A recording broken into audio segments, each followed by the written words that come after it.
Hello student, आज की इस वीडियो में हम लेकर आए क्लास 10th मैथ का एक ऐसा क्वेश्चन जो आपके बोर्ड एग्जाम के लिए वेरी इंपॉर्टेंट है।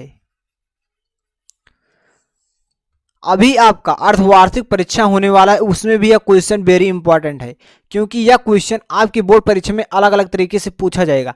आपकी परीक्षा में पूछा जाए सिद्ध कीजिए कि √2 एक अपरिमेय संख्या है, या इस प्रकार से पूछा जा सकता है सिद्ध कीजिए कि √3 एक अपरिमेय संख्या है, या पूछा जा सकता है सिद्ध कीजिए कि √5 एक अपरिमेय संख्या है, सिद्ध कीजिए कि √7 एक अपरिमेय संख्या है, सिद्ध कीजिए कि √11 एक अपरिमेय संख्या है, सिद्ध कीजिए कि √13 एक अपरिमेय संख्या है। इस प्रकार से कई सारे क्वेश्चन इससे बन सकते हैं। तो हम आपको एक क्वेश्चन बताऊंगा, इस क्वेश्चन की मदद से आप सारे क्वेश्चन का जवाब दे पाएंगे। आप समझ जाइए कि ये ट्रिक है, इस ट्रिक के बेस पर आप किसी भी क्वेश्चन का जवाब दे पाएंगे। आपको सिर्फ √2 को हम आपको सिद्ध करके बताएंगे और उस पर हम एक ऐसा ट्रिक देंगे किस प्रकार से √3 है तो आप करेंगे, √5 आएगा तो √7 आएगा तो √11 आएगा तो √13 आएगा तो यह क्लास आपके लिए वेरी इंपॉर्टेंट होने वाला है क्योंकि यह क्वेश्चन जो है 4 मार्क्स का आपकी परीक्षा में पूछा जाएगा। तो वेरी इंपॉर्टेंट क्वेश्चन है, तो ध्यान से समझना होगा आपसे। यदि आप को साइंस को समझने में समस्या हो रही है, जैसे कि आपको रासायनिक समीकरणों को संतुलित करना, परमाणु क्रमांक याद करने में आपको समस्या होती है, टोटल 118 तत्व होते हैं, 118 तत्व का आपको परमाणु क्रमांक याद नहीं होता है, हम 118 तत्व का परमाणु क्रमांक याद कराएं सिर्फ एक ही वीडियो में। उस वीडियो को देखने के बाद आपको हमेशा के लिए याद हो जाए क्योंकि हम आपको ट्रिक से याद कराए हैं और मैंने आवर्त सारणी को याद कराया, त्रिकोणमिति टेबल को याद कराया। मैंने बहुत सारी वीडियो का लिंक आपको डिस्क्रिप्शन बॉक्स में दे रहे हैं, वहां से आपको बहुत सारी वीडियो को देखना होगा जिससे कि आपका जो पढ़ाई में इंटरेस्ट बढ़ जाए और आपका जो है स्कोर भी बढ़ जाए और आपको पढ़ाई समझ में आने लगे। तो चलिए इस क्लास को हम शुरू कर दें बिना टाइम वेस्ट किए। यदि आप चैनल पर नए हैं तो प्लीज़ चैनल को सब्सक्राइब करके बेल नोटिफिकेशन पर ऑल सेलेक्ट कर लीजिए जिससे कि हर नई क्लास का नोटिफिकेशन आपको बिल्कुल समय समय पर मिलता रहे। यदि आप चैनल को सब्सक्राइब नहीं करेंगे तो आने वाली क्लास का नोटिफिकेशन आपको समय समय पर नहीं मिल पाएगा, यानी कि नहीं मिल पाएगा, क्लास आपको नहीं मिल पाएगा। ठीक, तो चैनल को सब्सक्राइब करना बहुत ही जरूरी है। तो चलिए हम क्लास को शुरू करते हैं, एकदम बेसिक से सीखेंगे। ध्यान से देखिए क्योंकि एक क्वेश्चन की मदद से आप 5 से 6 क्वेश्चन को सॉल्व कर पाएंगे, क्योंकि तो क्वेश्चन को समझना बहुत ही जरूरी है। ठीक, तो यहाँ देखिए प्रश्न क्या कह रहा है, ध्यान से देखिएगा। यहाँ प्रश्न आपसे कह रहा है, देखिए देखिए प्रश्न कह रहा है सिद्ध कीजिए कि √2 √3 √5 √7 √11 √13 एक अपरिमेय संख्या है। तो हम आपको केवल √2 को सिद्ध करके बताएंगे और किस प्रकार से आप √3 को इसी ट्रिक के बेस पर आप √3 का सिद्ध कर सकते हो, √5 का, √7 का, √11 का, √13 का। कुछ नहीं करना, एकदम देखिए हम आपको सॉल्व करके दिखाएंगे, एक को सिद्ध करेंगे उसी के बेस पर हम सारे को सिद्ध कर देंगे। ठीक, देखिएगा आपकी परीक्षा में चाहे √2 पूछे, चाहे √3 पूछे, चाहे √5 पूछे, चाहे √7, चाहे √11, चाहे √13, कोई भी क्वेश्चन पूछे तो आप सारे क्वेश्चन का जवाब दे देंगे क्योंकि हम ट्रिक के बेस पर सारा काम करना चाहते हैं। तो चलिए देखते हैं। सबसे पहले आपसे कह रहा है कि √2 √3 √5 √7 √11 √13 एक अपरिमेय संख्या है। तो आपको मान लेना है कि ये सारे संख्याएं जो है एक परिमेय संख्या है। क्या है, तो आपको यहां मान लेना है, सबसे पहले आपको मान लेना है, माना, यहां आपको लिखना है माना √2, हम √2 को सिद्ध कराएंगे उसी के बेस पर आप सारे को सिद्ध कर सकते हो। माना √2 एक परिमेय संख्या है, परिमेय संख्या है, एक परिमेय संख्या है। ठीक, माना √2 एक परिमेय संख्या है। जब कोई चीज परिमेय संख्या होती है तो हम उसे p/q के रूप में लिख सकते हैं। तो हम पहले समझ लेते हैं कि परिमेय संख्या क्या होती है। क्या परिमेय संख्या क्या होती है, तो हम यहां समझेंगे परिमेय संख्या क्या होती है। ठीक, तो हम पहले समझ लेते हैं परिमेय संख्या क्या होती है जिससे कि आपको आसानी से समझ में आ जाए। परिमेय संख्या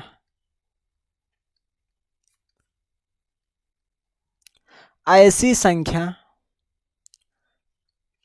ऐसी ऐसी संख्या, ऐसी संख्या जिसे जिसे हम P बटा Q के ऐसी संख्या जिसे हम P बटा Q के रूप में लिख सकते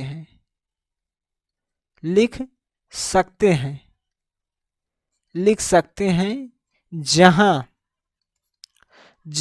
P और Q पूर्णांक है। पहले ध्यान समझिएगा, पूर्णांक है। ऐसी संख्या जिसे हम P बटे Q के रूप में लिख सकते हैं जहां P और Q पूर्णांक है, लेकिन Q बराबर नहीं है 0, Q नॉट इक्वल टू 0। ध्यान से पहले समझिएगा, ठीक। ये आपका P है, ठीक।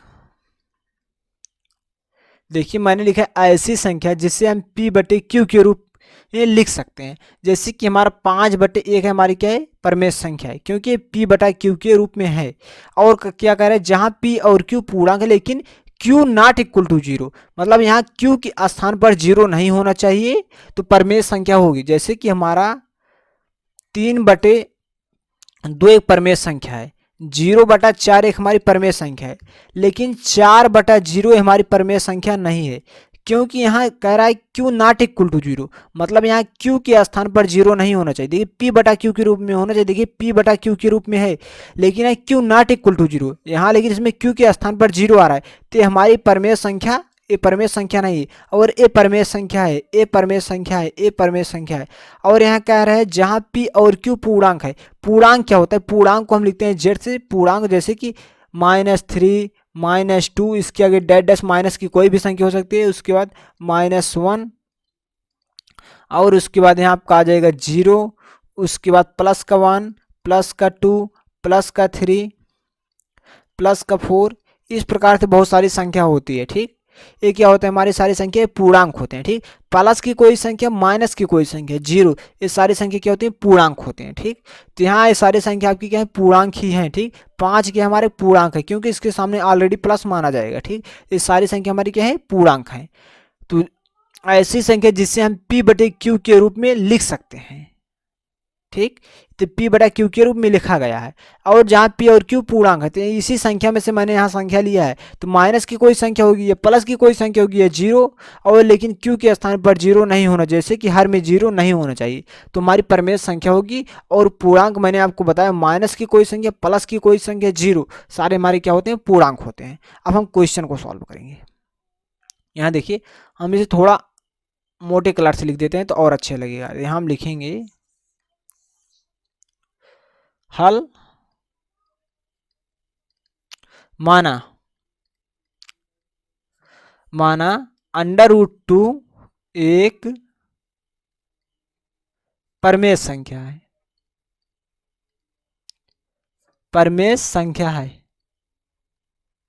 ठीक। आपको मान लेना है, माना √2 क्या है, एक परमेश संख्या है। जब √2 एक परमेश संख्या है तो हम √2 को P बटा Q के रूप में लिख सकते हैं। तो हम लिखेंगे, तो √2 को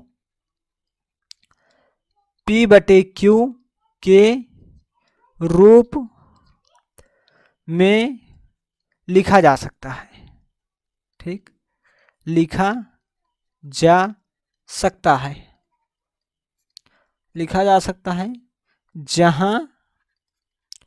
जहां हमारा P और Q क्या है, पूर्णांक है। जहां P और Q पूर्णांक है, क्या है, पूर्णांक है, और क्या है, Q, और Q बराबर नहीं है 0, ठीक। लेकिन हम लिखते हैं लेकिन Q बराबर नहीं है 0, ठीक। इस प्रकार से आपको लिख देना है। माना √2 एक परमेश संख्या है। जब कोई चीज परमेश संख्या होती है उसे हम P बटा Q के रूप में लिख सकते हैं। तो √2 को P बटे Q के रूप में लिखा जा सकता है, जहां P और Q पूर्णांक है, लेकिन Q बराबर नहीं है 0। अगर यहाँ अंडर रूट 3 है तो यहाँ आपको अंडर रूट 3 लिख देना है। माना अंडर रूट 3 एक परिमेय संख्या है तो अंडर रूट 3 को p बटा क्यू के रूप में लिखा जा सकता है, जहाँ p और q पूर्णांक है लेकिन q बराबर नहीं 0। यहाँ यदि अंडर रूट 5 आए तो यहाँ आपको लिखना है अंडर रूट 5। माना अंडर रूट 5 एक परिमेय संख्या है तो अंडर रूट 5 को p बटा क्यू के रूप में लिखा जा सकता है, जहाँ p और q पूर्णांक है लेकिन q बराबर नहीं 0।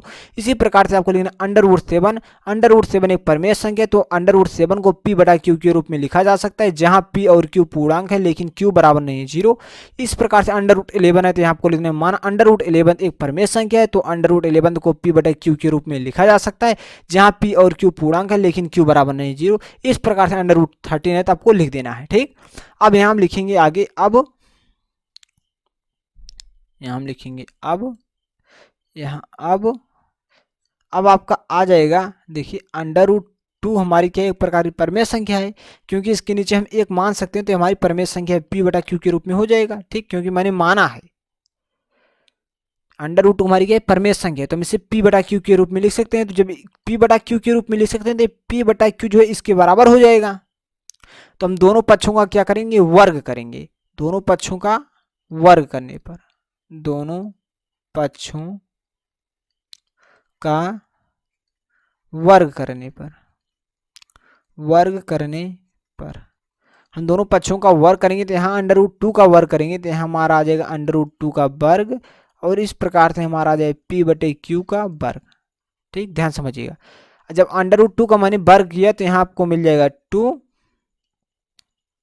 यहाँ आपको मिल जाएगा 2, यहाँ आपको मिल जाएगा p स्क्वायर बटे क्यू स्क्वायर।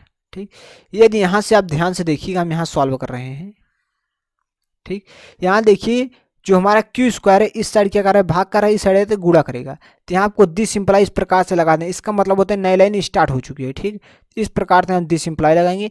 देखिए इस साइड क्यू स्क्वायर जो है भाग कर रहा है, इस साइड है तो गुणा करेगा। तो यहाँ आपका आ जाएगा 2q स्क्वायर बराबर आपका आ जाएगा p स्क्वायर। तो हम इसे इस प्रकार से लिख सकते हैं, p स्क्वायर बराबर हम लिख सकते हैं 2q स्क्वायर। ठीक, इससे मैंने पहले लिखा, इससे बाद में। तो यहाँ हम इसे समीकरण 1 मानेंगे। क्या, इसे हम समीकरण 1 मानेंगे। ध्यान से देखना है, बस इतना ही आपको तैयार करना है। थोड़ा इसके आगे और एक लाइन तैयार करना है, उसके बाद इसी को आपको रिवाइज कर देना है। थोड़ा हम आपको मेथड बता रहे हैं किस प्रकार से आपको इसे समझना है, किस प्रकार से इमेजिंग करके आप इसे लिख सकते हो। तो यहाँ हम लिखेंगे, अब यहाँ हम लगाएंगे दिस सिंप्लाई, यहाँ से लिखेंगे 2, क्या, यहाँ से हम लिखेंगे 2 p स्क्वायर को विभाजित करता है। क्या है, 2 जो है p स्क्वायर को विभाजित करता है। यहाँ आपको लिखना है जो ये 2 है हमारा, इस साइड गुणा करे, इस साइड भाग करेगा। तो यहाँ आपको लिखना है 2p स्क्वायर को विभाजित करता है, 2p स्क्वायर को विभाजित करता है,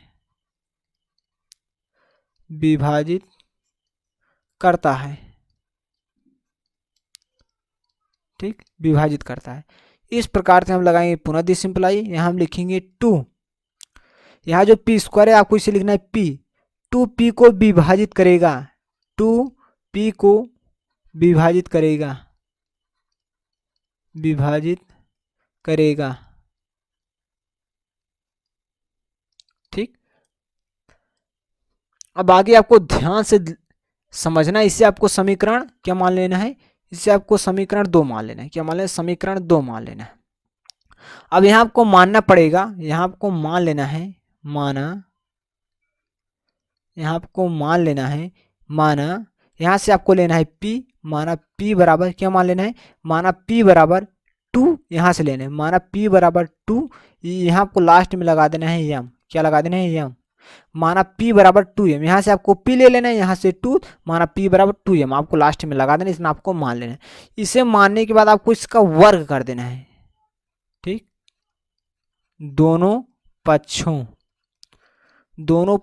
का वर्ग करने पर, ठीक, जब इसका हम वर्ग करेंगे देखिए तो यहाँ हमारा आ जाएगा p स्क्वायर। ठीक, यहाँ हमारा आ जाएगा p का वर्ग हम कह सकते हैं, और यहाँ 2m का वर्ग आ जाएगा। ठीक, तो हम नेक्स्ट पेज पर चलते हैं। यहाँ आपका आ जाएगा p स्क्वायर बराबर, देखिए यहाँ 2m है, 2m का जब हम स्क्वायर करें तो हमारा 4m स्क्वायर आ जाएगा। ठीक, तो यहाँ हमें मिल जाएगा 4m²। ठीक, इस प्रकार से इतना आपको यहाँ समझ में आ गया है। तो यहाँ आपका आ गया क्या आया, p² बराबर 4m² आ गया। तो आगे हम बढ़ते हैं। यहाँ देखिए जो p² है, इस p² का मान हम कहाँ रखेंगे, समीकरण 1 में रखेंगे। यहाँ देखिए जो हमारा समीकरण 1 है, इस p² का जो यहाँ हमें मान मिला है 4m², इस मान को हम यहाँ रखेंगे समीकरण 1 में। तो यहाँ हम लिखेंगे समीकरण 1 में क्या है, समीकरण 1 में p² का मान रखने पर, समीकरण 1 में p² का मान रखने पर, ठीक, तो हम p² का मान रखेंगे। देखिए यहाँ हमारा देखिए क्या है, p² बराबर 2q², हम p² के स्थान पर रखेंगे 4m²। तो यहाँ हमें मिल जाएगा 4m² बराबर, देखिए बराबर यहाँ हम p² के स्थान पर मैंने 4m² रख दिया, बराबर क्या है 2q² आ जाएगा। यहाँ आपको मिल जाए 2q²। अब यहाँ हम लगाएंगे डिसिम्प्लाई। क्या लगाएंगे, डिसिम्प्लाई। अब देखिए 2 इस साइड है, इस साइड 4 है। देखिए 2 इस साइड क्या कर रहा है, भाग कर रहा है, इस साइड है तो इस साइड गुणा कर रहा है, इस साइड है तो भाग करेगा। तो हम इसे डायरेक्ट काटेंगे, 2 दूना 4, 2 1 कम 1। तो यहाँ आपका आ जाएगा 2m²। 2m² बराबर यहाँ आपका आ जाएगा q²। क्या आ जाएगा, यहाँ आपका आ जाएगा q² आ जाएगा। ठीक, इतना समझ में आपको आया होगा। हम इसे इस प्रकार से लिख सकते हैं, हम q² को पहले लिखेंगे। क्या है, हम q² को पहले लिखेंगे। तो यहाँ हमारा आ जाएगा q² बराबर हमारा आ जाएगा 2m²। ठीक, इतना आपका आ गया। जैसे कि मैंने यहाँ लिखा था, यहाँ देखिए जैसे कि मैंने यहाँ 2q² बराबर आपका p² था, तो मैंने p² को पहले लिखा, बराबर मैंने 2q² को लिख दिया। ठीक, इस प्रकार से यहाँ मैंने लिख दिया है। अब यहाँ हम लिखेंगे, लगाएंगे डिसिम्प्लाई। यहाँ आपको लिखना है 2q² को विभाजित करता है 2, इस प्रकार से आपको कामा लगाना है, q² को विभाजित करता है, q² को विभाजित करता है, विभाजित करता है। ठीक, इसी प्रकार से हम लगाएंगे डिसिम्प्लाई। यहां हम लिखेंगे 2q को विभाजित करेगा, विभाजित करेगा। ठीक, जैसे कि यहाँ मैंने लिखा, ध्यान से देखिएगा। यहाँ मैंने यहाँ 2 आपका था, देखिए 2 यहाँ था, तो मैंने यहाँ से 2 लिखा, यहाँ से p²। 2p² को विभाजित करता है, फिर मैंने लिखा 2p² को विभाजित करेगा, और उसके बाद इसे मैंने समीकरण 1 मान लिया, इसे मैंने समीकरण 2 मान लिया। समीकरण इसे 1 मैंने माना, इसे समीकरण 2 मान लिया। ठीक, इसे हम समीकरण 3 मान लेंगे। क्या, इसे हम समीकरण 3 मान लेंगे। ये आपका समीकरण 3 है। ठीक, ये आपका समीकरण 3 है। ठीक, चलिए ये आपका समीकरण 3 हो गया। यहाँ देखिए समीकरण, देखिए समीकरण 2 से पता चलता है, देखिए समीकरण 2 से ये पता चलता है जो हमारा p² है, देखिए 2p² को विभाजित करता है, 2p को विभाजित करेगा। मतलब जो हमारा 2 है, जो हमारा 2 है p को विभाजित करेगा। ठीक, तो क्या कर रहा है, 2 हमारा जो है p को विभाजित कर रहा है, और यहाँ देखिए हमारा जो 2 है q को विभाजित कर रहा है। ठीक, तो यहाँ हम लिखेंगे, यहाँ हम लिख देंगे समीकरण 2 से, क्या है, समीकरण 2 से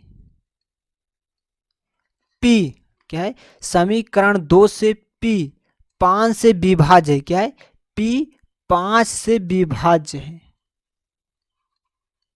यहाँ आपको लिखना है 2 से विभाज्य है। ठीक, विभाज्य है। आगे आपको लिखना है समीकरण 2 से, यहाँ देखिए आपको 2 लिखे, समीकरण 2 से p 2 से विभाज्य, समीकरण 3 से, क्या है, समीकरण 3 से q, यहाँ देखिए q, देखिए 2q को विभाजित करेगा। ठीक, जो हमारा 2 है q को विभाजित कर रहे थे, यहाँ हम लिखेंगे समीकरण 2 से q 2 से विभाज्य है, q जो है 2 से विभाज्य है, 2 से विभाज्य है, विभाज्य है। ठीक, विभाज्य है। इसके आगे हम लिखेंगे थोड़ा, हम यहां लिख देते हैं। चलिए हम एक नेक्स्ट पेज ले लेते हैं, उसके बाद उसमें लिखेंगे।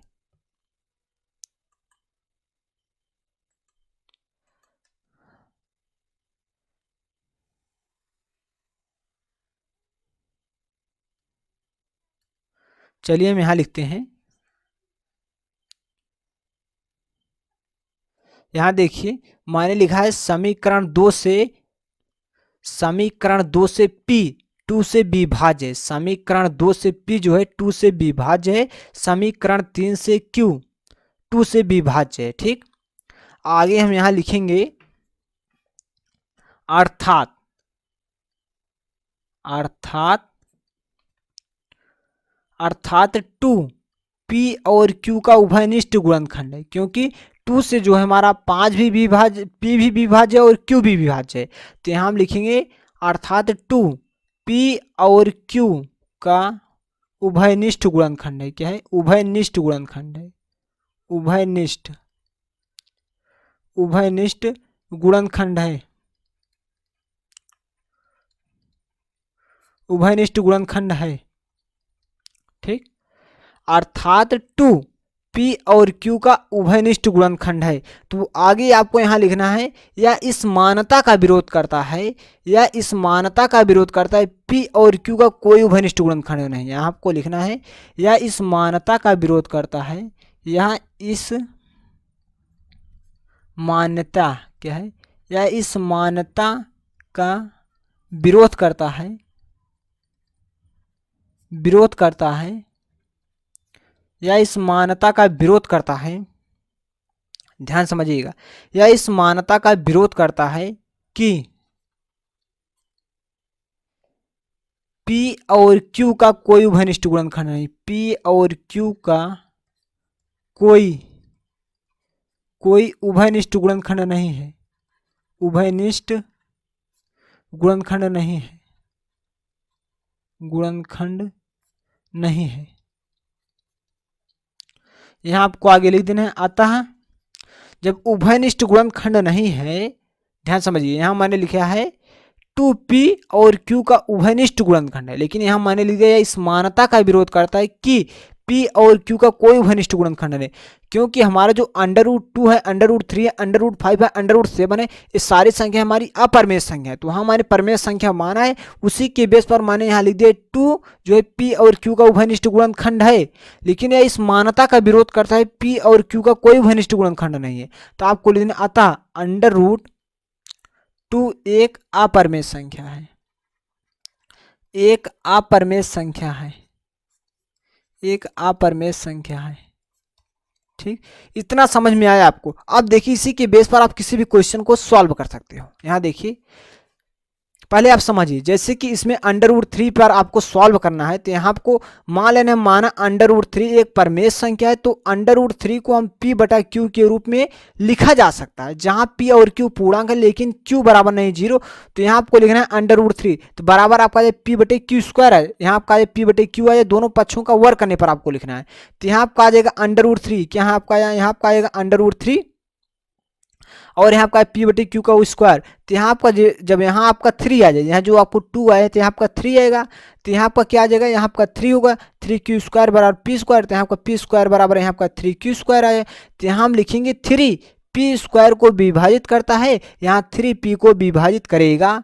तो यहाँ मैंने मान लिया है, इस प्रकार से आपको मान लेना। यहाँ देखिए यहाँ P है तो यहाँ मैंने P लिखा है, तो यहाँ 2 है तो यहाँ आपको 3 लिखना है। P बराबर यहाँ आपको 3m मान लेना है, उसके बाद दोनों पक्षों का वर्ग कर देना है। तो यहाँ आपका P स्क्वायर बराबर आपको मिल जाएगा, यहाँ जो 2m का स्क्वायर है यहाँ आपका 3m का स्क्वायर हो जाएगा। यहाँ आपका 3m का स्क्वायर हो जाएगा। जब आपका यहाँ 3m का स्क्वायर हो जाएगा तो यहाँ आगे देखिए हम बढ़ते हैं। जब आपको वहाँ 3m का स्क्वायर, तो यहाँ आपका P स्क्वायर बराबर यहाँ 9m स्क्वायर आ जाएगा। क्या आ जाएगा, यहाँ आपका 9m स्क्वायर आ जाएगा। तो यहाँ देखिए जो P स्क्वायर का मान है, ध्यान समझिएगा, यहाँ देखिए जो P स्क्वायर का मान है, इस P स्क्वायर का मान मैंने यहाँ रखा है। देखिए यहाँ P स्क्वायर का मान यहाँ मैंने इसमें रखा है। तो यहाँ जैसे मैंने P स्क्वायर का मान यहाँ रखा, तो यहाँ में क्या मिल गया है, यहाँ 4m स्क्वायर मिल गए हैं। तो यहाँ जो P स्क्वायर का मान है यहाँ 4m स्क्वायर, तो यहाँ आपका 9m स्क्वायर आ जाएगा। तो यहाँ बराबर 3Q स्क्वायर आपको मिलेगा। यहाँ जो यहाँ आपको मिलेगा 3Q स्क्वायर मिलेगा। तो यहाँ देखिए जब यहाँ आपको 3q² मिल जाएगा तो यहाँ इस साइड न होगा, इस साइड 3, तो यहाँ हम इसे कैंसिल करेंगे तो यहाँ आपका आ जाएगा 3m² आ जाएगा बराबर q² आ जाएगा। तो यहाँ जो आपका q² बराबर, यहाँ देखिए इस साइड q है तो इस साइड मैंने लिखा यहाँ आपका 2m² तो यहाँ आपका 3m² आ जाएगा। तो यहाँ मैंने 2q² को विभाजित करता है तो यहाँ आपको लिखना है 3q² को विभाजित करता है, और यहाँ जो आपका 2 है q² को विभाजित करता है तो यहाँ आप लिख देंगे 3q को विभाजित कर देगा। ठीक, इस प्रकार से आप लिख सकते हैं। यहाँ मैंने फिर ये आपका समीकरण 2 है। ठीक, तो यहाँ आपको आगे लिखना पड़ेगा समीकरण 2 से, ध्यान समझिएगा, यहाँ समीकरण 2 से p जो है, समीकरण 2 से p 2 से विभाज्य है। ध्यान समझिए क्या करें, समीकरण 2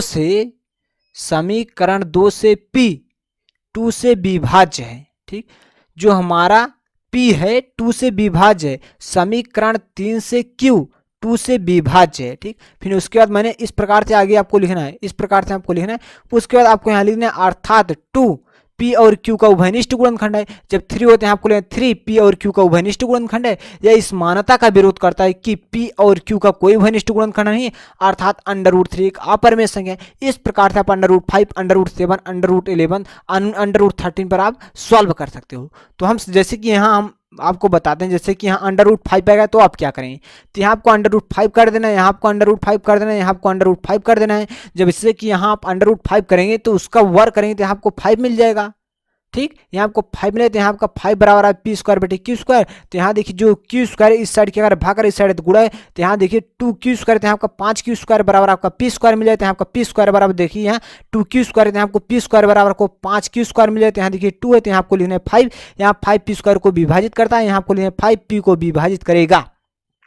यहाँ से आपको लेना है p, यहाँ आपका आ जाए p, यहाँ 5 होते हैं आपको लेना है 5m, तो दोनों पक्षों का वर्ग करने पर यहाँ आपका p² बराबर आ जाएगा यहाँ 5m का स्क्वायर। तो जैसे आप इसे सॉल्व करेंगे तो यहाँ आपको आगे मिल जाए p² बराबर आपको यहाँ मिल जाएगा 5m का स्क्वायर। ठीक, तो 5 यहाँ मतलब आपको 50, यहाँ जैसे 5 है 50 25m का स्क्वायर यहाँ आपको मिल जाए। यहाँ आपको लेंगे समीकरण 1 में, जो आपका समीकरण 1 है इसी को आपको समीकरण 1 हमेशा मानना है। ठीक, तो यहाँ आपको लिखना है समीकरण 1 में, समीकरण 1 में p² का मान रखने पर यहाँ समीकरण 1 में जैसे p² का मान रखेंगे तो यहाँ जो p² का मान है आपको कितना मिल जाएगा, यहाँ जो आपको 4 मिले, जब यहाँ 5 होगा तो 50 25, यहाँ आपको 25m², यहाँ आपका क्या है 25m², यहाँ आपको 5q² मिल जाए। तो यहाँ 50 25 यहाँ आपका 5m² है, यहाँ आपका q² आ जाएगा। तो यहाँ q² को हम पहले लिखेंगे आपका 5m² है, तो यहाँ हम 5 लिखेंगे तो हमारा 5q² को विभाजित करता है। यहाँ जो हमारा 2 है तो हम लिखेंगे 5q को विभाजित करेगा। यहाँ समीकरण 2 से, यहाँ हम लिखेंगे समीकरण 2 से p 5 से विभाज्य है। यहाँ हम लिखेंगे समीकरण 3 से q